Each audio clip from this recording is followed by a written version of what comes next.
Because honestly, we were sleeping together after that October 8th, the last time we had sex. Because I remember, I can take a lie detector test if you want to prove it. So you Up in the mountains, in the hills. You don't remember that, right? We weren't together. I let DeMarcus know when I got pregnant that there was a possibility that I could be pregnant by someone else. So you were honest from the start? From the beginning. When a child says in the courtroom that I felt invisible to my father, almost broke me down. You know, this is the first I've ever heard this. First time I've ever heard Well, there's another. Because I hold everything in. Can you believe that just happened? Mr. Butterfield steps up with a major claim, asserting he is the biological father of Ms. Bracknell's 2-month-old daughter, Kara. He's convinced that the paternity test results will turn Ms. Bracknell's current family life on its head by proving his claim. Buckle up, because this roller coaster is just leaving the station. Mr. Butterfield, you've summoned your ex-girlfriend, Ms. Bracknell, to paternity court to prove that you are the father of her 2-month-old daughter, Kara. You say she's denying you are Kara's dad because she's worried her family will be torn apart when the result are the father. Yes, Your Honor. Here's where it gets spicy. Ms. Bracknell fires back, staunchly denying Mr. Butterfield's claims, asserting there's no way he is Kara's father. She thinks Mr. Butterfield is just stirring the pot to cause trouble in her new relationship with Mr. Dallas. Strap in, the drama is about to ramp up even more. Ms. Bracknell, you say there's no way Mr. Butterfield is your child's father. The only reason why he's doing this is to break up the family you now have with your fiancé, Mr. Dallas. Yes, Your Honor. Did that really just unfold before our eyes? Mr. Butterfield dives into their history, sharing his belief that Kara was conceived during their time together, hanging his hat on Ms. Bracknell's cryptic comment about a gift, which he later pieced together meant her pregnancy. Just when you think you've seen it all, there's more around the corner. Me and Mrs. Bracknell had a residence together for almost a year. We did try to baby together before. She had told me when we were breaking up, she said, "Thank you for the gift." And I said, "What gift was that?" And it wasn't till later that you found out she was pregnant. And then when you found that out, you thought to yourself, that's what you thought. When she said, "Thank you for the gift," you said, oh, that's what she was talking about. Yes, Your Honor. You'll need to see this to believe it. An emotional Mr. Butterfield vents his frustration about missing out on his daughter's birth, lamenting that another man cut her umbilical cord. The stakes are sky high, and it's about to get even more heated. She hid this for me 8 months. Hid my daughter from me for 8 months. Wasn't there for her to be born. Yeah, some other guy got to cut her umbilical cord. Yeah, that's fine. Make me out to be the jerk. So Ms. Bracknell, previously in a relationship with Mr. Butterfield. Yes, Your Honor. Then you went back in a relationship with Mr. Dallas. Yes. And you have 3 other children together. Now, when you left Mr. Butterfield and went back to Mr. Dallas, you were pregnant at that time? No. Hold on to your seats, folks. Mr. Dallas steps in with a calendar as evidence, meticulously mapping out the timeline of Ms. Bracknell's relationships to assert his position as Kara's father, based on the conception and birth month. The plot thickens, and the next move is a game changer. You say you are Kara's father. You believe biological father. Yes, Your Honor. He is. Why do you No, believe he's so? not. If I may, the evidence. Oh, yes. August. Let me see that evidence. August, her and Jesse split up. September, getting Together, moved We in. were So this calendar, Butterfield and Ms. Bracknell ended, and when she came back to you, Kara was conceived in mid-September, and she was born in June. And she ended the relationship with Mr. Butterfield at the end of August. Things are heating up now. Mr. Butterfield challenges the timeline presented by Mr. Dallas, insisting they were still getting cozy until October, which might align with Kara's conception timeline. The twists keep coming. Stay tuned for the next bombshell. Mr. Butterfield, you look at this calendar. Is this accurate? Is this when the relationship ended and when she went back to Mr. Dallas? No, Your Honor, it's not. Because honestly, we were sleeping together after that October 8th, the last time we had sex. Because I remember, I can take a lie detector test if you want to prove it. So you Up in the said- mountains, in the hills. You don't remember that, right? We weren't together. Grab your popcorn, this part is a doozy. The discussion intensifies as Mr. Dallas declares his unwavering commitment to Kara, regardless of the paternity results, emphasizing how this ordeal has only made their family unit stronger. But wait, there's a curveball coming up next. Have you ever considered how you would react if, in fact, Kara is not your biological child? You know what, Your Honor? I'm gonna love her the same. She's my little daughter. She is I'm gonna not raise your her. daughter. Nothing's gonna be changed. I love her to At death, all. just like I do now. I'll love her the same. He's actually made our family stronger than trying to push us. That's good. I'm not trying to get her back. I'm just trying to be in my daughter's life. The moment of truth has arrived, and it's a whopper. It has been determined by this court. Kara's biological father is Mr. Butterfield. It's fake. What did I tell you? It's fake. Buckle up, here comes a doozy. Miss Jones starts off by diving deep into her childhood feelings, revealing how isolated and overlooked she felt by Mr. Jones and his crew. She drops a bombshell about a recent shocker. There might be another dad candidate in the mix, which has totally thrown her for a loop as we navigate through these choppy, emotional waters. Prepare yourself for Mr. Jones's comeback. Ms. Jones, you say that growing up, you felt unwanted by the defendant Jerome Jones' family. Then 4 months ago, you learned that he and another man could possibly be your father. Now, you say this revelation has left you devastated and confused. Yes, Your Honor. You're not ready for this twist. Mr. Jones stands firm, 100% confident he's not the father, and claims he's got the receipts to prove it. The judge shifts the spotlight back to Miss Jones, prompting her to spill the tea on what it was like growing up in the shadows of Mr. Jones and his family. Just wait, the courtroom is about to turn up the heat with some intense back and forth. And Mr. Jones, you argue that you're 100% positive that you're not her biological father. Yes, Your Honor. You say you can prove it. Yes. What was it like growing up around Mr. Jones and his family? Your Honor, I felt unwanted and lonely and invisible. What was it like for you as a little girl? He was in and out of my life, barely saw him. But you knew him to be your father. Yes. Now things get really juicy. Miss Jones lays it all out, describing the hit-and-miss presence of Mr. Jones during her younger years, which only added to her feelings of abandonment. Mr. Jones fires back, insisting there were always big question marks over his paternity, sparking years of tension with Miss Jones's mom about a paternity test. Strap in. Mr. Jones recounts a pivotal hospital mishap that you have to hear to believe. Miss Jones is saying she grew up with you in and out of her life. Were you involved at all? Yes, Your Honor, I was. Matter of fact, Your Honor, the problem was, Your Honor, that I never felt that Lakeitha was actually my child. And matter of fact, I addressed that with Mother on many different occasions. But we had to set up once before where when she was a little girl. Here's where it gets bumpy. They delve into a botched attempt at a paternity test, where Mr. Jones planned to settle the paternity question, but claims Miss Jones's mom pieced out of the hospital, calling the whole scenario ridiculous. This tale uncovers layers of misunderstanding and drama that have marinated over the years. Up next, Miss Jones's mom enters the ring with her side of the story. We went up to have a test done when she was little. Yeah, but my mom told me that you didn't have the money for it. No, that's not true. At first I did, but I went to the hospital and I got there. Ms. Brittingham knew that when we got to the hospital, I was there to get this test done then. I was standing up in the line to wait to be waited on. I got there, there was a gentleman ahead of me. Then when he moved, I stepped up and I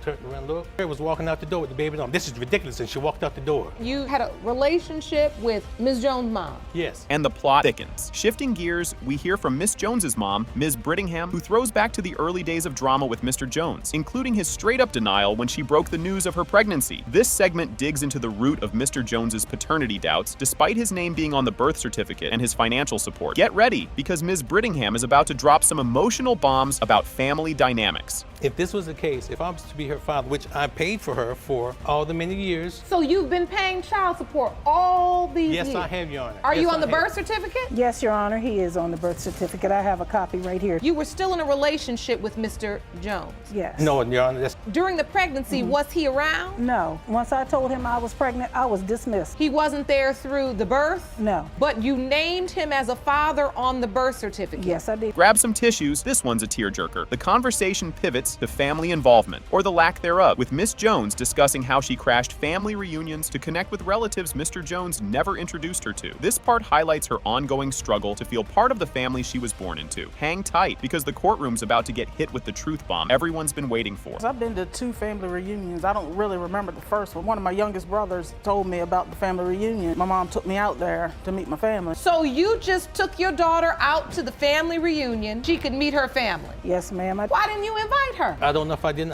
I cannot remember. If I had or not, I don't remember. Family members, when I got out there, was like, man, you look daughter. Did you look like anybody else in the family? Yes, I did have a resemblance to a lot of them. The air's thick with anticipation as we edge closer to the truth. It's crunch time in the courtroom as they gear up to unveil the paternity test results. Both parties are on pins and needles, hoping to close a chapter filled with emotional turmoil and legal wrangling. The envelope, please. The next few moments are going to turn everything on its head. When a child says in the courtroom that I felt invisible to my father, almost broke me down. You know, this is the first I've ever heard this. First time I've ever heard Well, there's this. another. Because I hold everything in. I believe it's time for the results. That's going to be the start of a lot of the healing that needs to take place here. This is the big reveal. Hold on to your seats. The DNA results are in. In the case of Jones v. Jones, when it comes to Ms. Lakeitha Jones, Mr. Jones, you are not Lakeisha's father.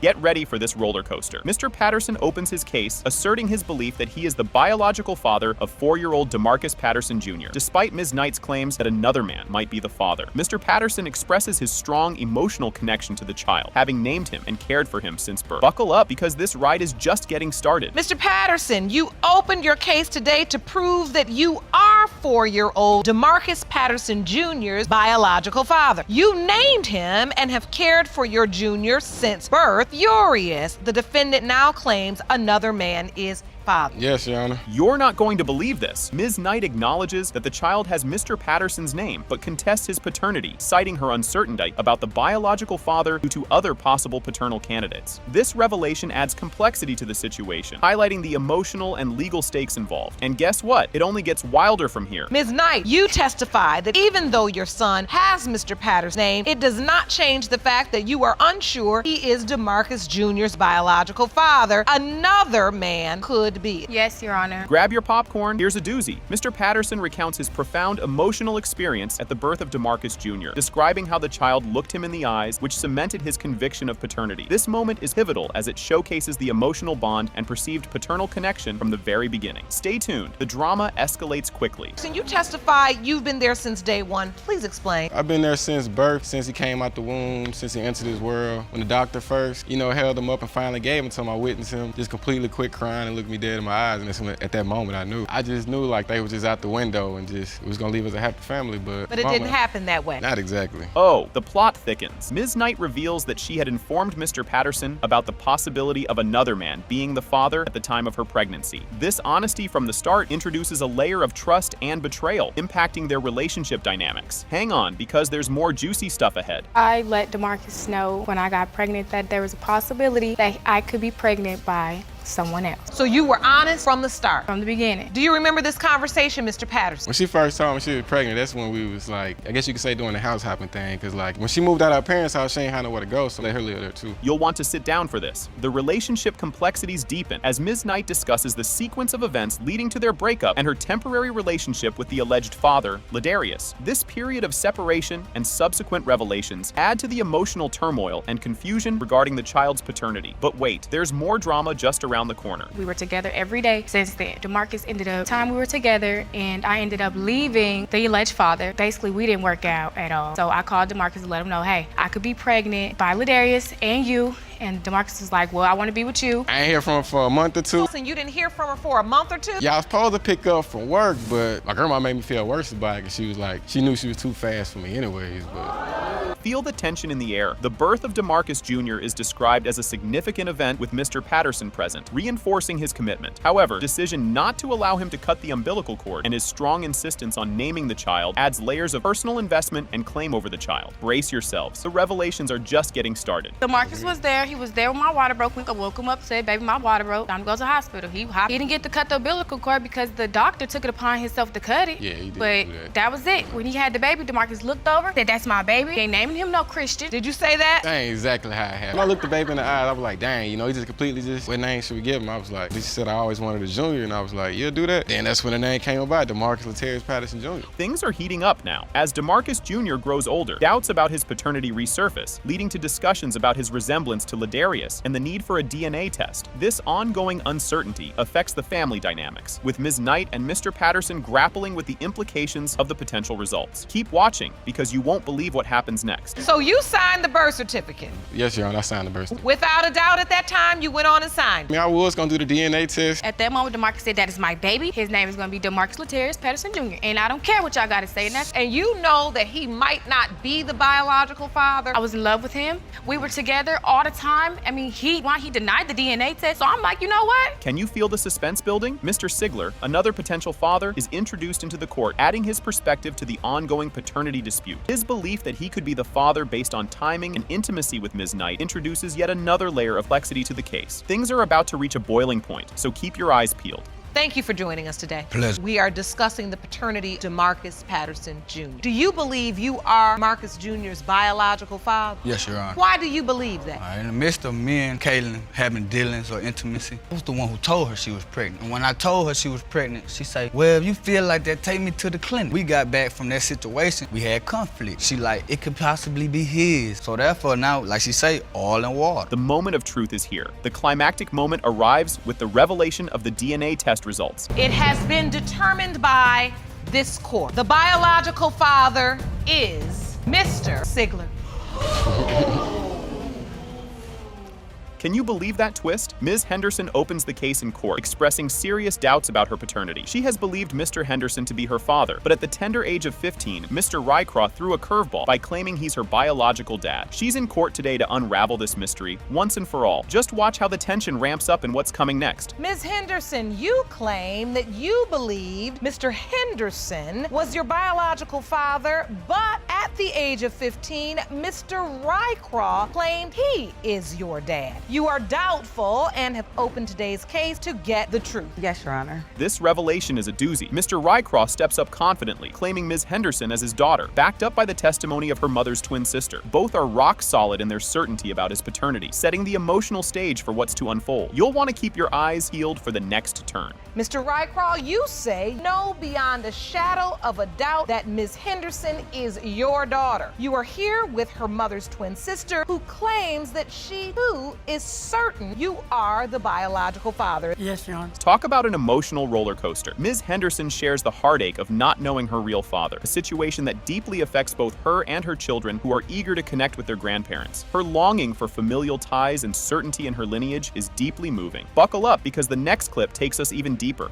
You know, it's lonely. My kids, they want to know their grandparents. My daughter, she tells me all the time, Mom, we're going to find your dad. I'm just ready. I want to be close to somebody. Be close to them, but I need to know the truth. Here's where it gets juicy. A complex family saga unfolds as Mr. Rycroft and Sharon, Ms. Henderson's aunt, passionately advocate for Mr. Rycroft's paternity, each voicing a deep-seated need for closure and the truth for the family's peace of mind. You definitely won't want to blink during what's next. When we met, I just felt that she was my daughter. And then just to know that my sister's resting in her grave and that my niece needs to know who her family really is. I just need to know too for sure so she can get a peace of mind. We can all move on. He's been her father, and they're gonna remain being her father. And we thank the Lord. Did not see that coming. Ms. Henderson emotionally recounts her first meeting with Mr. Rycroft, highlighting the profound impact of their encounter. Her mother's skepticism about Mr. Rycroft's paternity adds another layer of intrigue to this ongoing family drama. Strap in, the response up ahead is something else. So, Ms. Henderson, take me to the day you met Mr. Rycroft. What was that day like? Well, my aunt called me. She told me to come meet my dad. And when we met and we held each other, it was good. I asked my mom after that about him. She told me, I don't know why William thinks he's your dad, because the last time I was with him, I was 18, and I had you when I was 25 or 26. Hold on to your popcorn, folks. A dramatic twist hits as Ms. Henderson faints in court after a jaw-dropping paternity revelation, creating a moment of chaos that underscores the heavy emotional stakes involved. The scene only gets more intense from here. Henderson, the other man, the third man, the man your mother told you is your biological father. This court was able to get a hold of those test results. As it relates to this other gentleman, the probability of paternity, 0.00%. He's not your biological father. Get the medic. Someone call the medic, please. This is where your jaw hits the floor. The court finally reveals the DNA test results. It has been determined by this court. Mr. Henderson, you are not the father.